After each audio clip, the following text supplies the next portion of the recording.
안녕하세요. 이번 시간은 이제 무형자산입니다. 자산의 마지막 편. 전 시간에 유형자산, 감가상각 이런 건 매 시험 관련된 게 계속 나와요. 유형자산은 뭐 자본적 지출, 수입적 지출도 그렇고 그 다음에 감가상각 그것도 그렇고 관련된 거 계속 나옵니다. 그거에 비해서 무형자산은 상대적으로 그렇게 많이 나오지는 않습니다만 이 이론에서는 그래도 가끔 뭐 매년까지는 아니어도 뭐 2, 3년에 한 번씩은 꾸준히 나오는 편이라 이론에서는 중요합니다. 실무에서는 별로 중요한 일이 별로 없어요. 이론은 좀 중요합니다. 자, 무형자산. 무형이니까 눈에 안 보이는 거죠. 자, 무형자산의 의 그리고 인식기준을 모두 충족해야 됩니다. 의와 인식기준을 모두 충족해야 재무상태표에 무형자산으로 기록할 수 있다. 먼저 정의. 의가 정의죠. 정의는 재화의 생산이나 용역의 제공 등의 사용 또는 관리에 사용할 목적으로 기업이 보유하고 있으며 포인트는 물리적인 형체가 없는 자산이다. 이게 포인트예요. 물리적 형체가 없는 자산. 이게 포인트입니다. 물리적 형체가 없는 거. 그리고 인식기준은 세 가지 조건을 충족해야 돼요. 세 가지 조건을 충족해야 됩니다. 개별적으로 식별이 가능하고 자, 우리가 많이 쓰는 말은 아니죠. 식별이 가능하다. 회계에서 말하는 식별이 가능하다는 얘기는 기업으로부터 또는 다른 자산으로부터 분리할 수 있다. 또는 구분 가능하다. 이거를 식별 가능이라고 그래요. 예를 들어 건물과 기계와 차량은 각각 건물, 기계, 차량 각각의 자산으로 분리할 수 있고 각각 따로따로 매각할 수도 있고 임대할 수도 있죠. 그게 식별 가능한 거예요. 자, 식별 가능. 그리고 기업이 통제하고 있고 그리고 미래의 경제적 교육이 기업에 유입될 가능성이 높아야 돼요. 그래서 물리적 형체가 없고 식별 가능, 통제, 미래의 경제적 교육의 유입 이걸 모두 충족해야 무형자산이다 이거고. 그 다음 종류로 갑니다. 종류의 영어권. 내용은 좀 중요한데 시험에는 별로 안 나와요. 내용은 중요한데 영어권 혹시 사회에서 권리금이라고 들어보셨나요? 권리금? 권리금이 우리 회계에서 영어권이에요. 자, 사업상 유리한 조건. 예를 들어서 위치가 좋아요. 위치가 좋고 상호가 좀 아니면 센스 있는 상호를 했더니 사람들이 기억을 많이 해서 많이 찾아와. 상호. 특별한 제조 기술이 있거나 특별한 경영 능력 등으로 인하여 다른 기업보다 높은 수익을 얻고 있다. 전문용어로 초과 수익력. 이런 기업을 인수할 때 순자산이 자본이죠. 순자산이 뭐라고요? 자본의 공정가치보다 비싸게 샀다. 결국 핵심 이거예요. 핵심 이건데 말씀드린 대로 시험에 그렇게 많이는 안 나옵니다. 피매수회사. 내가 만약에 A라는 기업을 인수했다. 그럼 내가 인수자죠. 그럼 매수자야 돼요. 그럼 상대방은 피매수자입니다. 피매수회사의 또는 피매수 사업의 순자산 자본의 공정가치보다 제가 더 비싸게 샀어요. 장사가 잘 되면 제가 더 얹어주고 사야 되잖아요. 비싸게 주고 사서 내가 장사를 잘 하면 되지. 어쨌든 그게 더 줬을 때 영어권, 권리금, 사회에서 말하는 권리금. 장사가 잘 되는 데는 권리금 주고 들어가잖아요. 그게 영어권이에요. 무형자산입니다. 무형자산. 근데 반대로 장사가 안 돼가요. 쓰러져가. 팔이 잡고 있어 맨날. 근데 제가 보기에는 잘해도 괜찮네. 그럼 제가 조금만 잘하면 될 수 있을 것 같아요. 그래서 싸게 인수하는 거지. 싸게 인수해서 제가 키워보자. 이런 마음으로. 그럼 싸게 인수했어요. 그럴 때는 염가매수차익이라는 수익으로 처리하는데 생각보다는 우리 시험에 거의 안 나오고, 그 다음 산업재산권, 특허권, 상표권, 실용신앙권, 그리고 또 상표권이죠. 누가 그랬어 이거. 뒤에는 상품권입니다. 뒤에는 상품권, 특허권, 상표권 이런 것들. 특허권, 상표권, 실용신앙권, 의장권 이런 것들. 상품권은 헷갈릴 수도 있으니까 빼버릴까요? 빼도 돼요 그냥. 어쨌든 특허권, 상표권, 실용신앙권 이런 것들을 통칭하여 산업재산권이라고 하고요. 개발비 그 중에 중요합니다. 그 중에 개발비가 중요합니다. 신제품이나 신기술을 연구개발, 신제품이나 신기술 연구개발 관련해서 발생하는 건데 말은 쉽지만 신제품 개발하는 게 쉽지는 않죠. 많은 투자, 시간과 노력, 그리고 비용 들여야 신제품이나 신기술이 개발되죠. 그럼 장기적으로 계획하고 투자하고 해야 됩니다. 그러다 보니까 연구활동과 개발활동으로 구분해요. 연구 단계와 개발 단계로 구분해서 연구 단계야. 이때 연구 단계라는 건 내가 어떤 제품을 만들고자 그럼 거기에 따른 자료도 수집해야 되고 시장 조사도 해야 되고 어떤 뭐 여러 가지 내가 어떤 방법으로 개발할 건지 연구하고 해야 되죠. 돈 들어갑니다. 그때 들어가는 돈은 전액 연구비라는 비용, 판관비라는 비용으로 처리하고요. 연구 단계는 무조건 비용이에요. 근데 개발 단계는 기본적으로 연구 단계를 거친 거죠. 이제 연구 단계 거친 결과 타당성이 있겠다. 내가 개발할 수가 있겠다. 개발하면 시장성이 있겠다. 내가 팔아서 돈 벌 수 있겠다. 이런 판단이 쓴 거죠. 그게 본격적인 개발에 착수합니다. 근데 문제는 본격적인 개발에 착수한다고 해서 무조건 이건 자산이다라고 말할 수가 없어요. 그래서 자산인식 요건을 충족한다면 그때는 개발비라는 무형자산. 이게 무형자산이죠. 지금 우리가 무형자산하고 있죠? 무형자산입니다. 그러나 개발 단계에 들어서기는 했지만 확실하게 자산이다라고 말하기가 곤란한, 신제품 개발한다고 다 돈 되는 건 아니잖아요. 신제품 개발했는데 그냥 망할 수도 있죠. 폭망할 수도 있죠. 그죠? 그러니까 이거는 확실하게 자산이다라고 말하기 어려운 경우도 있단 말이에요. 그럴 때는 그냥 일상적인 경상 개발비, 왜 모든이라고 하면 안 되고 대부분의 기업은 장래를 위해서 연구 개발을 항상 해야 되잖아요. 일상적인 연구 개발, 그건 비용입니다. 비용. 일상적인 연구 개발비는 그냥 비용이에요. 비용. 그러나 지금처럼 이렇게 개발 단계이면서 그리고 자산인식 요건이 확실하게 이건 자산이다. 내가 이거를 만들어서 제품을 만들어낼 수 있는 기술력도 있고 노하우도 있고, 그리고 만들었을 때 이걸 이제 팔을 수 있는 시장이 조성되어 있고, 내가 이런 제품 만들기만 하면 잘 팔릴 것 같다. 어쨌든 여러 가지 객관적인 데이터라든가 합리적인 판단이 있으면 자산입니다. 그러나 그 외에는 다 비용이에요. 웬만하면 비용 처리하는 겁니다. 기억하시고, 이때 연구 단계와 개발 단계 구분할 수 없을 때는 연구 단계로 보고요. 그 다음에 개발에 성공해서 특허를 얻었다. 그럼 특허를 얻었다고 해서 개발비를 특허권으로 대체하는 게 아니라 별도로 봅니다. 개발비를 특허권으로 대체하면 안 됩니다. 개발비는 개발비고 특허권은 특허권이에요. 신제품 개발비는 그냥 개발비라는 무형자산으로 남아있고, 만약에 특허를 취득하면 특허권, 산업재산권이라는 새로운 자산이 생기는 거니까 별개입니다. 그래서 개발비가 조금 중요해요. 연구 단계와 개발 단계. 연구 단계는 연구비, 개발 단계 중에 자산이다 라고 확신할 수 있으면 개발비, 자산, 나머지는 비용. 그 다음 나머지는 그냥 종류로 자산이 이런 게 있다, 그냥 종류로만 아시면 돼요. 라이선스와 프랜차이즈, 저작권, 그리고 컴퓨터 소프트웨어는 그나마 조금 중요합니다. 그리고 임차 권리금도 조금 중요해요. 자, 어쨌든 컴퓨터 소프트웨어는 상용 소프트웨어를 구입한 겁니다. 외부에서 구입한 소프트웨어.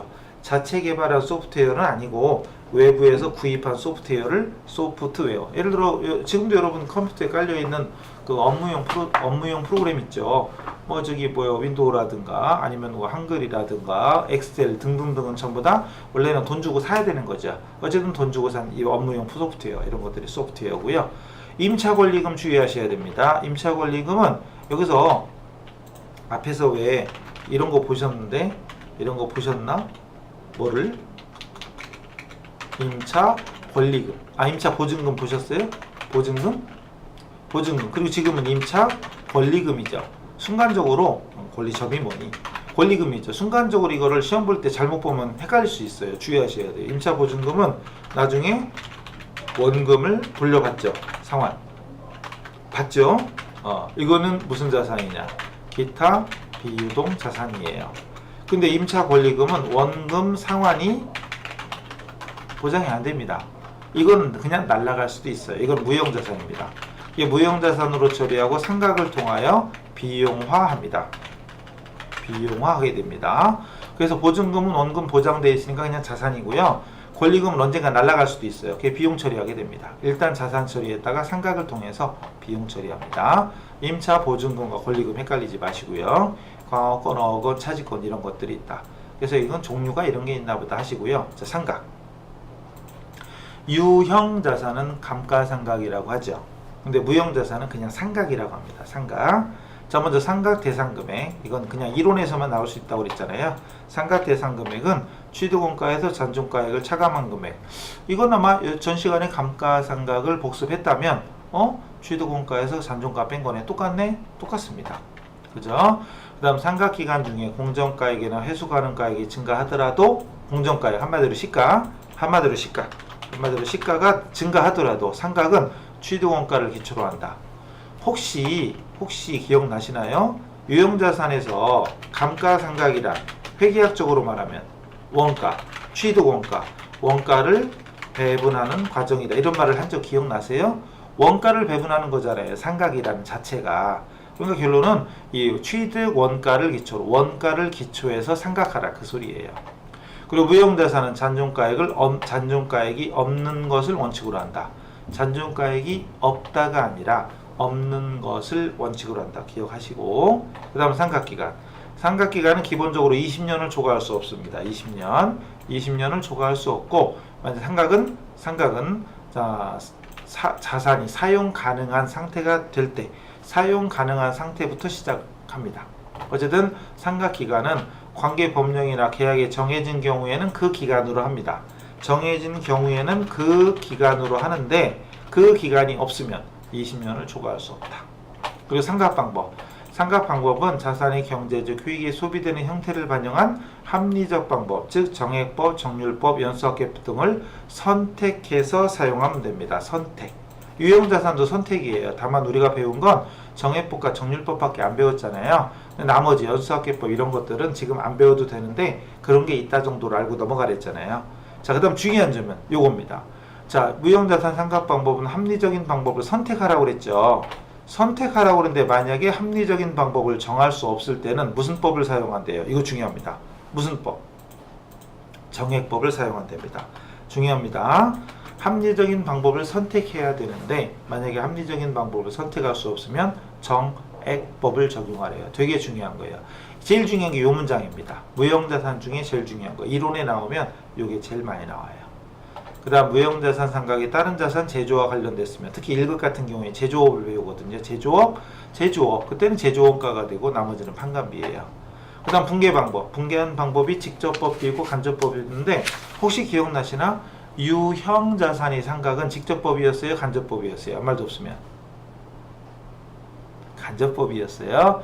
근데 무형자산 상각은 특별한 말 없으면 직접상각입니다. 그래서 차변에 무형자산 상각비, 대변에 해당되는 무형자산 이렇게 됩니다. 그래서 무형자산은 특별한 말 없으면 직접상각이라는 점을 기억하세요. 직접 차감이에요. 상각하는 만큼 직접 장부에서 차감하게 됩니다. 직접차감법.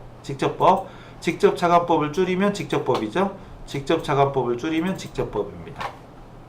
그래서 유형자산은 간접법, 무형자산은 직접법 기억하셔요.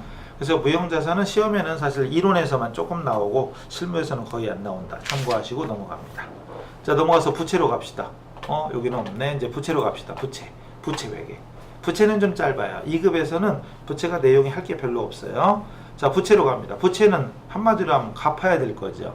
근데 갚을 거다 그러면 너무 무식해 보이니까 자, 부채는 과거의 거래나 사건의 결과로 특정 실체, 특정 기업 실체, 기업이 다른 실체, 기업에게 미래의 자산을 이전하거나 용역을 제공해야 되는 현재 의무. 일단 과거의 거래나 사건의 결과로 발생을 했고 현재 의무가 존재합니다. 그리고 미래의 경제적 효익이 희생, 유출될 거죠. 그러니까 과거에 발생했고 현재 의무가 존재하고 미래에 유출될 겁니다. 결론은 그냥 갚을 거예요. 무식하게 하면. 갚을 돈, 갚아야 될 의무, 채무죠. 결론 간단하게 하면. 근데 정의는 원래 과거에 발생, 현재 의무 존재, 미래에 유출될 겁니다. 그 다음 부채의 종류의 두 가지, 유동부채와 비유동부채. 혹시 기억납니까? 자산의 분류도 유동자산과 비유동자산이 있었죠.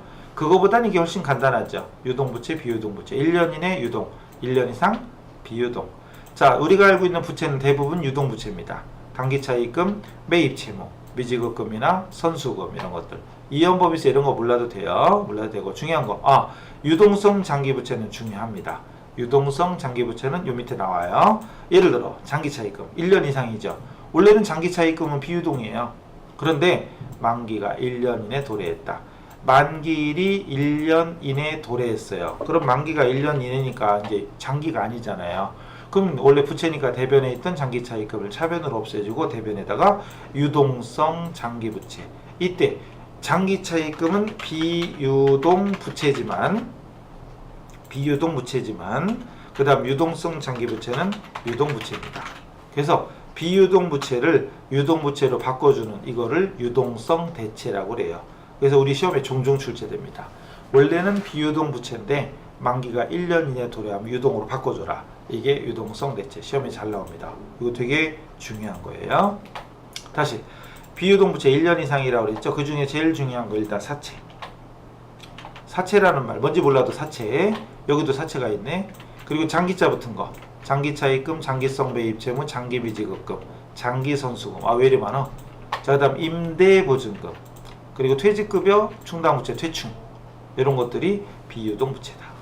어이 정말 사채, 장기자 붙은 거, 또 퇴충. 사채, 장기자 붙은 거, 퇴충. 이런 정도로 비유동 부채를 정리하시면 되고 나머지 우리가 알고 있는 거 다 유동 부채다. 자, 중요한 게 이제 충당부채입니다. 충당부채. 그 중에 제일 중요한 거 바로 이 퇴직급여 충당부채. 이것도 우리한테 무지 중요합니다. 앞으로 회계 1급도 세무까지 가도 계속 나올 거예요. 퇴직급여 충당부채. 자, 그래서 충당부채란 단기의 수익에 대응하는 비용. 우리 회계학에는 수익비용 대응 원칙이 있다고 그랬죠.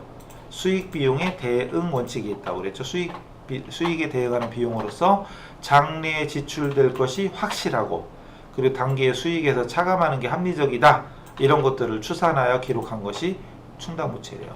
뭔 소리니? 어쨌든 수익비용 대응 원칙에 따라 정확한 손익계산을 위해서 설정하고 제일 중요한 게 퇴직급여 충당부채.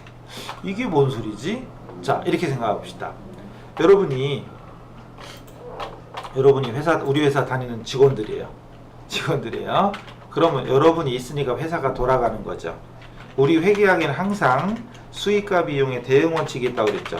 수익 비용의 대응 원칙이 있다고 그랬죠. 그럼 수익이 발생하면 거기에 관련된 비용을 같이 인식해라. 이게 수익 비용 대응이었죠. 예를 들어 이제 지나간 작년도 얘기하면 2016년에 여러분이 우리 회사에 근무를 했어요. 근무를 했어요. 그럼 근무하면 여러분이 근무함으로 인하여 회사가 돌아가요. 그럼 우리 회사의 수익 창출 활동에 기여를 했죠. 몇 년도에? 16년도에 수익 창출 활동에 기여를 했어요. 그 대가로 우리 회사에서는 여러분한테 뭘 줘요? 그죠? 일단 다달이 급여를 주죠. 월급을 줍니다. 근데 그게 달까요? 아니죠. 여러분 퇴직금 쌓이는 거 아시죠? 자, 다달이 주는 건 급여지만 여러분이 1년 이상 근무하고 앞으로 몇 년 동안 근무하게 되면 언젠가 회사는 또 퇴직금 줘야 되죠.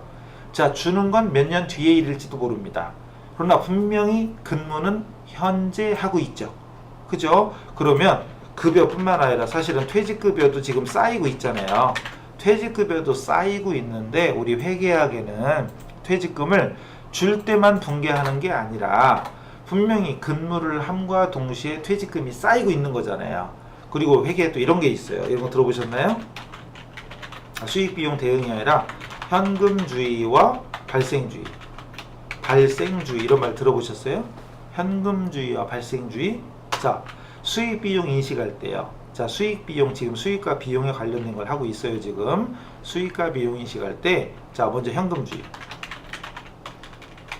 현금주의는 말 그대로 현금의 수입과 지출 시 각각 수익이나 비용으로 인식, 장부에 기록하는 거죠. 장부에 기록하는 거, 기록하는 걸 다른 말로 또 계상이라고도 하죠. 계상 같은 얘기입니다. 그러니까 현금이 들어오고 나가면 그걸 수익이나 비용으로 보는 것이 현금주의입니다. 아니다. 발생주의는 아니다. 수익과 비용, 관련된 수익과 비용이 말 그대로 발생했을 때 각각 수익이나 비용으로 인식하는 방법을 발생주의라고 합니다. 근데 우리 기준은 뭐냐? 우리 기준은 발생주의입니다. 그리고 회계학에서는 현금주의를 기준으로 택하지 않고 발생주의를 기준으로 택했습니다. 그래서 기업회계 기준은 발생주의입니다. 이걸 기억하셔야 돼요. 그러면 다시 봐요. 2016년에 근무했다. 예를 들어서 여러분이 옛날 2015년 이전은 따지지 말고 2016년에 근무를 했고 왜 자꾸 물을 쓰죠? 2017년에 퇴직을 해서 퇴직금을 줬다고 가정해보죠. 퇴직금을 지급했다라고 가정해보죠. 그럼 현금주의는 안 해도 돼요. 현금주의면 아무것도 안 하고 있다가 퇴직금 지급할 때 차변에 퇴직급여 대변에 현금 이런 식으로 분개하면 끝이에요. 간단하죠. 근데 우리 회계학은 현금주의가 아니라 발생주의입니다. 발생주의. 그래서 발생주의로 해야 돼요. 발생주의로 해야 됩니다. 그래서 퇴직금.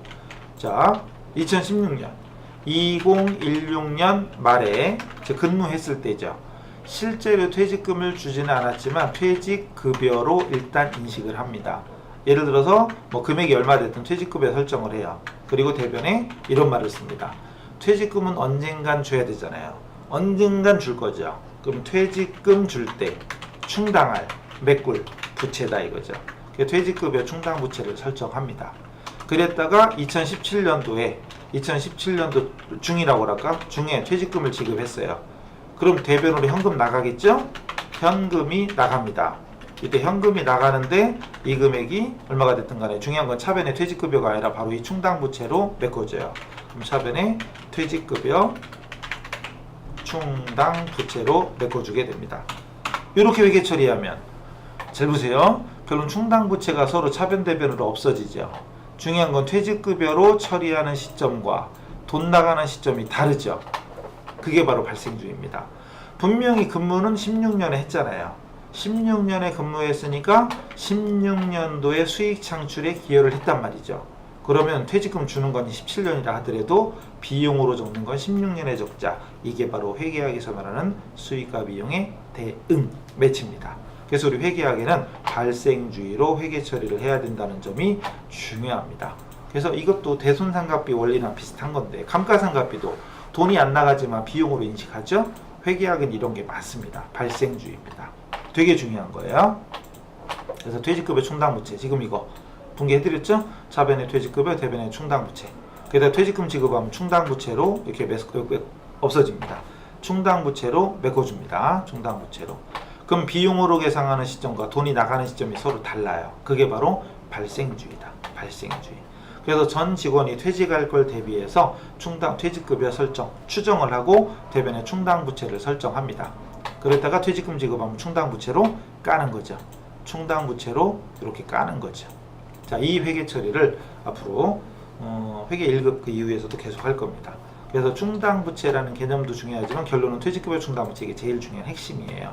그래서 종업원이 퇴직할 거에 대비해서 충당부채를 설정하고 나중에 퇴직금 주면 충당부채에서 깝니다. 그래서 이 분계 설정할 때 예상할 때 분계와 퇴직금 지급할 때 분계는 꼭 기억해 두시고요. 물론 나중에 급수 넘어가면 혹시 퇴직연금 제도라고 들어보셨어요? 그럼 퇴직연금 제도를 나중에 하게 될 겁니다. 뭐 그때 가서 하기로 하고 일단 지금은 이것만 하시면 돼요. 그래서 무형자산과 부채는 그 내용이 많지 않아서 묶어서 했습니다. 자, 일단 여기까지 하고 그리고 이제 자본으로 가는데 자본은 조금 어렵기도 하니까 또 머리 식히고 정리하고 오셔야 됩니다. 복습을 조금 하셔야 되죠. 복습 안 하고 나중에 가서 어려워요 이러면 안 돼요. 당연히 어려운 거야. 처음 하는 건데 쉬울 수가 없잖아요.